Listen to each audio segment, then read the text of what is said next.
Club ছাড়ার ঘোষণা দিয়েছেন ডি মারিয়া। নেইমারও বিদায় বলবেন সান্তোসকে। নতুন গন্তব্যের খুঁজে দুজনেই কি পাড়ি জমাবেন ইন্টার মায়ামিতে?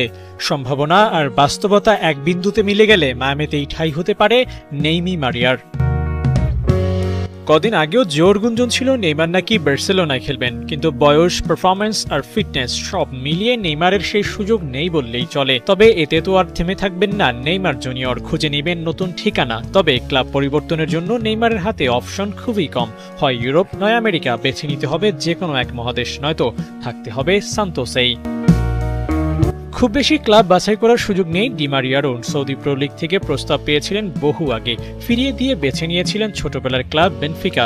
এবার সেই ক্লাবকেও ছাড়তে যাচ্ছেন, তাই নতুন করে ক্লাব খোঁজার মিশনে নেমেছেন তিনিও। খুঁজতে খুঁজতে কি মেসির মায়ামি খুঁজে পাবেন ডি মারিয়া?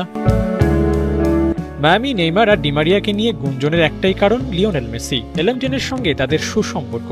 এর আগে লুইস সুয়ারেজ, জর্দি আলবারা মেসির সোর্সেই মায়ামিতে পা ফেলেছিলেন। এবার পালা নেইমার ডি মারিয়ার। পুরনো সতীর্থকে নতুন করে পাওয়ার চেষ্টাটা কি করবেন লিওনেল মেসি? চেষ্টা হয়তো করতেই পারেন, কিন্তু এর আগে আগ্রহ দেখাতে হবে নেইমার ও ডি মারিয়াকেই। নিজেদেরকে তারা কোথায় দেখতে চাইছেন তার উপর নির্ভর করবে কিংবদন্তিদের মেলা বসবে কিনা ইন্টার মায়ামিতে। হয়তো পুরনো সতীর্থদের সঙ্গে মাঠে নামার ইচ্ছাটা বারণ করতে চাইবেন না নেইমার জুনিয়র।